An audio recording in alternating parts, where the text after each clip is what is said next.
Well, hey everyone, this is Chris DiFurio with Keys to the Shop. Welcome to another edition of Shift Break.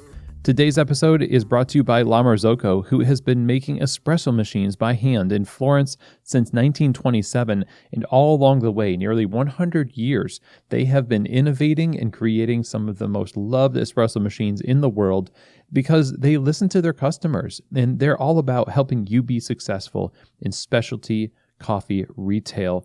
And one of the great examples of that kind of innovation is the KB90 espresso machine, which introduced straight-in locking portafilters for increased ergonomics, which is awesome for your barista's wrists, you know.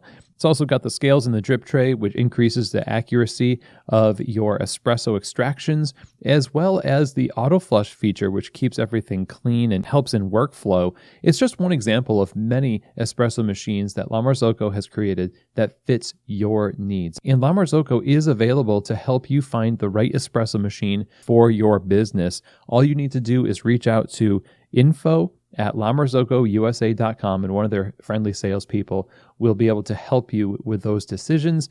And you can also go to their website for more information over at lamarzocousa.com. Today's episode is also brought to you by Espressly, which is creating custom branded mobile apps for your business. So your customers can have the convenience of mobile ordering and the experience of your brand in the palm of their hand. And it's a no-risk model. There's no setup or development fees. You get a drive-through payment scanner, receipt and label printing capabilities. The data is stored in the app, and it integrates with some of the world's best payment processing systems out there, including Square. And there's a ton of stuff to love about this. If you ever thought about getting into mobile ordering or apps for your coffee shop, then you should seriously look at Espressly. Go visit them for more information over at espressly.co. That's espressly.co. Okay, everybody. Well, today we're going to be talking a little bit about vulnerability. And I am prompted to talk about this because I was listening to a podcast, not a coffee-related podcast. It was a business podcast where the guest was talking about how, there has to be a paradigm shift in how the employee culture is managed by leaders, and we have to have an increase in vulnerability and care in the workforce in order to truly provide a place that people feel good to work in. And to a degree, I believe that that is true. What struck me as odd, though, was the host had mentioned something about, what if some people don't want to be vulnerable and they don't open up in these conversations where you're trying to get people to be open and trusting and things like that. And what if they don't do that? How do we get them to? It was maybe I'm not exactly saying it the same way, but the whole point was, how do we get people to be more vulnerable and open up more? And it's a good question because in some sense we think that's a sign that they trust us, and it would be good if people would open up and trust us, right? And I can understand that. I think that it's good when it happens, but I want to point out that it's a little bit dangerous to use openness and vulnerability and opening up to people as a metric for somebody's being engaged in their work culture. While I do think that vulnerability and being open and trusting and all that stuff, it is something that each individual employee has to have autonomy in. And we have been notorious in the past, in coffee, and in the present, of course, for making people feel less than, like they're not going above and beyond. We have a whole episode about when going above and beyond goes too far, where we use the word family like a club to make people comply with everything that we say. And the communication that we want to have is caught off at the knees because people don't want to open up about any dissent that they might have because they'd be coming against the family, and our team, and they won't be a true believer in the culture and stuff like that. And in our quest to try to become more relationally mature in the way that we handle employee culture, we have now been talking a lot about vulnerability. And that vulnerability could easily be used as a weapon against people.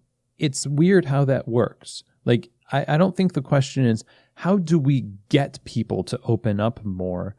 Because we don't necessarily need them to open up more about things that are going on in their life and their personal emotions and things like that.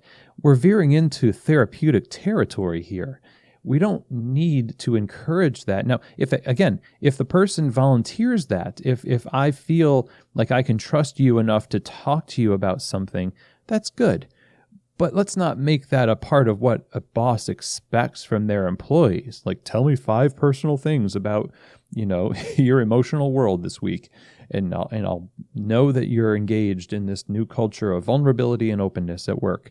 We can't demand openness and vulnerability from our staff. The best you can do, if you really value that in your business, is to model it yourself. But don't go getting frustrated that people aren't following suit, because people are complex. And there's a lot of good reasons why somebody might be guarded. And that doesn't mean that they're withholding from your business. I mean, your business is just a business. It's not the end all be all. And if somebody is withholding a part of themselves from your business, that shouldn't be punished. We should have charitable assumption towards, well, maybe they have a really good reason for doing that. And I shouldn't poke and prod just for the personal satisfaction of seeing them dance the dance of vulnerability in front of me so that I can be gratified that I have a very great barista culture because look at all these people are open and vulnerable. That's not the goal. The goal is to provide a platform on which people can opt into varying levels of expressions of trust. And there's not just this one-size-fits-all metric of, golly, they seem to be having a hard time, but they're not opening up about, different aspects of why they're having a hard time. Therefore what? Are you going to other them? Are you going to make them seem less than? You're going to make them feel bad for feeling bad? There is a fine line to walk here between personal and professional. And I think we get in trouble when we start demanding basically that people fall in line with this new metric of openness and vulnerability, because inevitably what that will do is it will shut down trust. It will shut down communication. And that's exactly the opposite of what we want.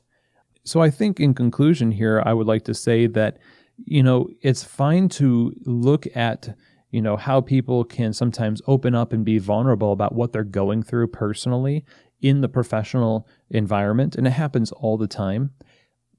We can't force it. We can't demand it, because then that shuts down communication and trust. It makes people feel bad for feeling bad, and it just makes things weird. Let's keep things professional. Let's give people space to opt in when they want to. And if it happens, it happens. Great. It doesn't mean that your culture is better or worse. It just means that you've provided something that your team, made up of a group of unique individuals, can look at and do with what they will. And there'll be some seasons where everyone's talking about their emotions, and there are some seasons where nobody's talking about their emotions. You kind of have to hold it with an open hand. So I hope that this all has been helpful to you and it makes sense as I kind of talk through it with you. I really appreciate you all taking the time to join me, and I will see you here next week on another edition of Shift Break, from keys to the shop.